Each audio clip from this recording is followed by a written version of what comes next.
Greetings fellow members of the Esoteric Order of Gamers. It's another beautiful day here in the South Island of New Zealand.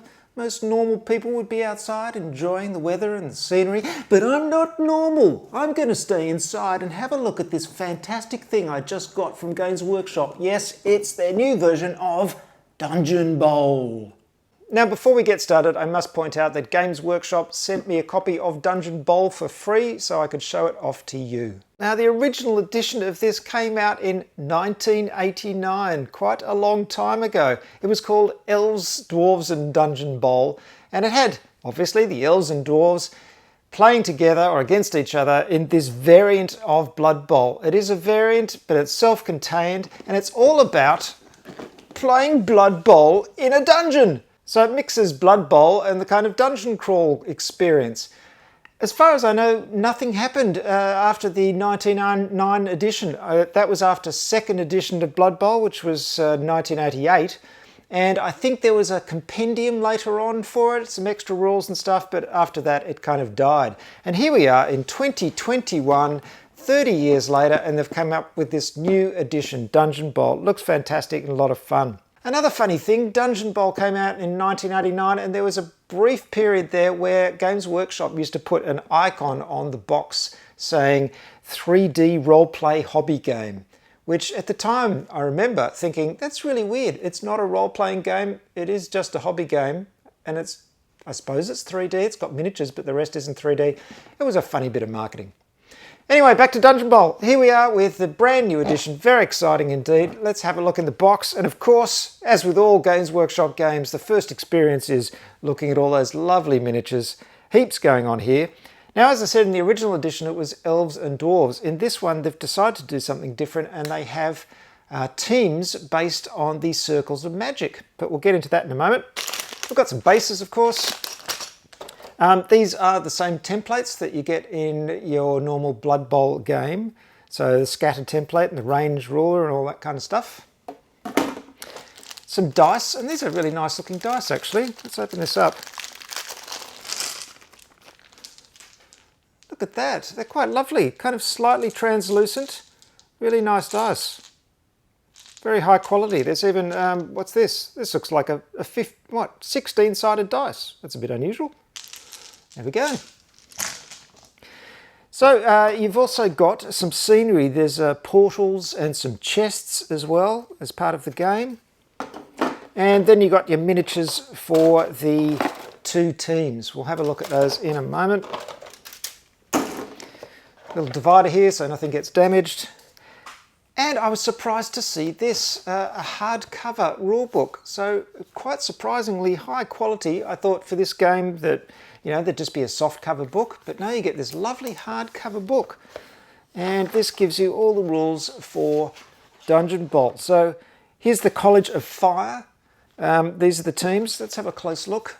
There we go. The College of Fire, we've got a Troll Slayer, a Dwarf Blocker, an Ogre Blocker, a Dwarf Blitzer, a Dwarf Runner, another Dwarf Blocker, and then we've got these little goblin dudes. Don't know what they're doing with dwarves.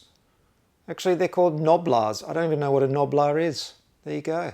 But that's your team. Then for your other team, if you look at the back, the College of Shadow, Umbral Blades, you can see is mostly Skaven. There's a Gutter Runner there, a Lineman, and some Dark Elf as well. There's a Dark Elf dude, another Dark Elf Lineman, Skaven Blitzer, a Witch Elf, looks good, and Clan Rat Lineman, and a Dark Elf Lineman, and another Clan Rat Lineman. So that's the College of Shadow, that's the two teams. And this is a really nice book actually, full colour, really quite lovely, good design, lots of artwork. It's a strange kind of layout. It's got the game of Dungeon Bowl, and then it says, shows you the tiles, and then it says rules and regulations, so general principles. So you get a bunch of rules about dice and rerolls and scattering and prone and player status and all that kind of stuff. Description of the profiles, how to draft a team, and then you get to set up, which is funny. I would have put set up first, but anyway, that's how you get set up. little info about that. And then after that, suddenly another section called the Rules of Dungeon Bowl, which is, I don't know, maybe the divided rules and regulations are general for Blood Bowl, and then it's, yeah, I would have just said rules and get into the rules section. Anyway, a minor quibble from someone who's obsessed with good rule writing. It just seems a little bit redundant. But anyway, as you can see, quite a lot of rules. I mean, Blood Bowl is not a rules light game by any means, and this adds the whole dungeon aspect as well.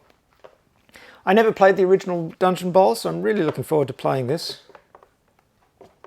But really nice book, isn't it? Really impressive. Lots of stuff. When you get into this section, I'm jumping ahead here, post-game sequence. So there's a whole thing you can go through when you finish your games. Of course, like Blood Bowl, the big feature is the league and everything. So you can add skills here.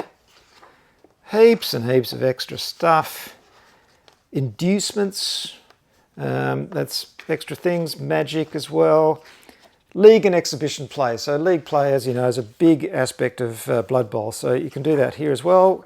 You can have seasons. And then we get into the colleges. So College of Fire, roster, Shadow Team, Metal, Light, Death, Life, Beasts, Heavens. So no doubt these will all be coming out in sets in the future where you'll be able to get all the miniatures for each one of these teams. So it's a little bit more interesting than just having, you know, an elf team or a dwarf team or whatever they Games Workshop call those characters these days. It's dividing it up in a different way, so which is good because you can have a team like Shadow, which is Dark Elves and Skaven, or whatever they're called these days. So that's the rule book. Really nice quality, hardcover, lovely. You've got some instructions for putting the miniatures together. Just a black and white pamphlet. There we go.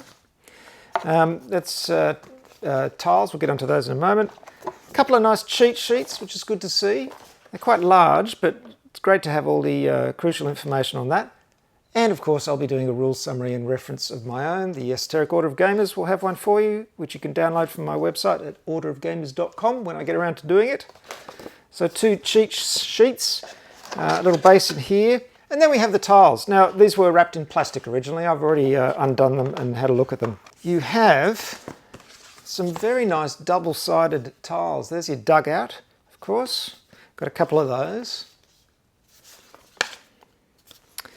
Then we've got a whole bunch of lovely tiles. Great artwork, double-sided. I mean, you could use these for role-playing games and things and dungeon crawlers as well if you wanted to.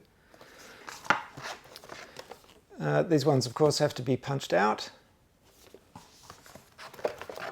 But heaps of variety. Great art. This reminds me of the old sort of HeroQuest days, or advanced HeroQuest anyway. Look at that. And finally that, and you can see there's all kinds of special tiles and special rooms and weird effects that happen in the game. So there you have it, Dungeon Bowl. Looks really nice, a lovely package. Hardcover rulebook again is fantastic. 2 teams to work with. Let's have a quick look at these.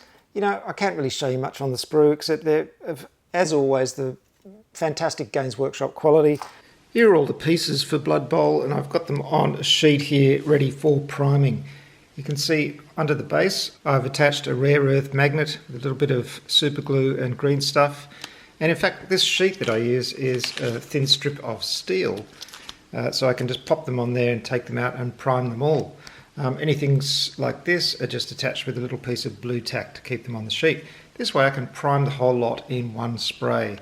I'll prime these separately in black, these pieces, and I'll do these scenery pieces later. The other thing I've done, you can see, is lightly texture the bases with astrogranite, which is the textured paint by Citadel. Very easy to apply and gives a nice textured surface. And of course, the fact it's called astrogranite is interesting in this case because that was the name of the original Blood Bowl playing surface that came in 2nd edition Blood Bowl. And I had to go dig this out of storage, but here it is. This is what you got in 2nd edition Blood Bowl. It was made of this kind of pretty much foam, compressed foam. And I never got around to painting it. I primed it black, but I didn't dry brush it. I must do that one day. It had the big Blood Bowl icon in the middle here. The spaces were always just a little bit too small for the bases though, and of course it's a 3D surface, so they would sort of rock all over the place. But a little trip down history lane there, and this was called astrogranite, and that became the name of the textured paint. And here's a game of Dungeon Ball, and as you can see, it looks pretty spectacular. There's a lot of players in the dungeon, and all kinds of possibilities for absolute mayhem. I'm probably going to wait a little while before I paint these because they do come in the 2 different colours, and I want to play a few games before I start painting. So it's very easy to distinguish the colours in the purple and orange. But doesn't it look beautiful? The artwork looks great. You've got the scenery pieces of the chests and portals, and of course the miniatures are the usual very, very high quality Games Workshop ones. Some of them were quite detailed to put together. Some of the humanoid figures, like the Dark Elves, had very tiny pieces. So you do need a little bit of experience in modelling, but if you've played Games Workshop games before, you'll know exactly what to do, and you won't have too much trouble. It looks like absolute chaos, and I can hardly wait to give it a go. Thanks very much for watching. This is the Esoteric Order of Gamers. I'm Peter, also known as Universal Head. You know where the website is, orderofgamers.com. There's almost 400 rules summaries and reference sheets for you to download for popular board games. Please check out my Twitter and Facebook and Instagram pages because I'm always talking about games and showing off stuff about games. You can also find me on my Patreon channel if you want to support the Esoteric Order of Gamers. That's at patreon.com/esoteric order. I'll see you next time. Bye for now.